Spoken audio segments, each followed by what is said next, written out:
Biz yashayotgan koinotda yorug'lik tezligi eng katta tezlik sifatida belgilanganini yaxshi bilasiz. Atrofimizda sodir bo'layotgan voqealar rivojidagi eng tez va katta ko'lamdagi axborot uzatish vositasi sifatida internetni e'tirof etsak xato bo'lmaydi.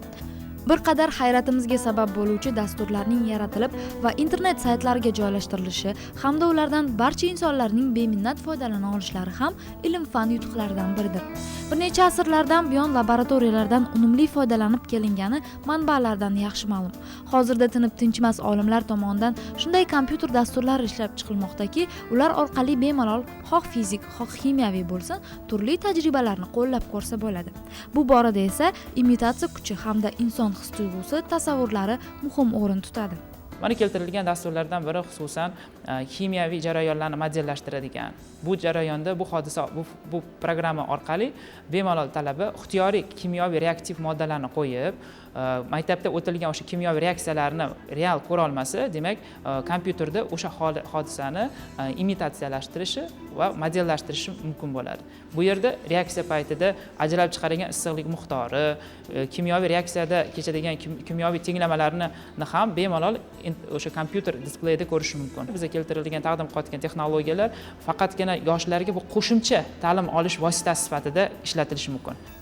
Albatta, hech bir imitatsiya, ya'ni tadqiqotlarni vizual tarzda amalga oshirish ishlari laboratoriyalarda o'tkazilgan tadqiqotlar o'rnini bosa olmaydi. Bu ayniqsa kimyoviy reaksiyalar, fizik hodisalarga tegishli xulosadir. 3D formati insonlarning biror bir obyektni har taraflama tomosha qilib, to'liq tasavvurga ega bo'lishiga ko'mak beradi. Aynan koinot jismlarini o'rganib chiqish, astronomik tadqiqotlar o'tkazish borasida esa imitatsiya kuchi juda qo'l keladi.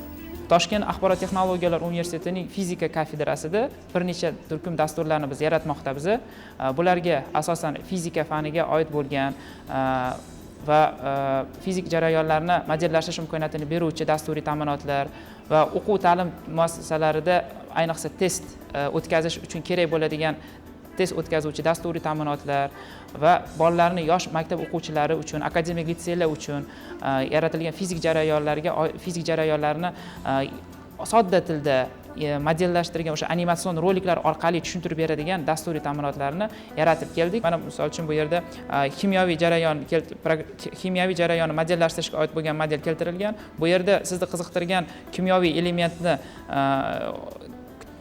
dastur ta'minot ichida berilgan kimyoviy moddalar kutubxonasidan olib kiritsak va kimyoviy reaksiyani kechish jarayonini biz bemalol kuzatishimiz, qanday energiya ajralishi, shu bilan bir qatorda molekulaning 3 o'lchovli fazoda molekulalarning reaksiya kechish davomida molekulyar urovenda qanaqa kechadi kimyoviy jarayonlarni ko'rish mumkin. Asosiy shundan iboratki, xavfsiz hisoblanadi kompyuterda virtual laboratoriya ishlarini amalga oshirish. Bu esa o'z navbatida o'quvchini mustaqil bilim olishiga, mustaqil bilim olgan holatda maktabda o'sha kitoblarda yozilmagan ma'lum bir qismlarini ko'zga oldiga tasavvur qila olmaydigan jarayonlarni ham kompyuterda bemalol imitatsiya qilgan holatda ko'rish mumkin, yaqqol ko'rish mumkin. Bugungi kunda bunday saytlarning yaratilishi hamda ulardan unumli foydalanilayotgani ilm-fan rivoji uchun g'oyatda muhimdir. Ayniqsa bu borada yosh mutaxassislar ishtirokida yangi texnologik dasturlarning ishlab chiqilishi fizika, ximiya, astronomiya kabi tabiiy fanlarni o'zlashtirishda qulayliklar yaratishi bilan e'tiborga molik.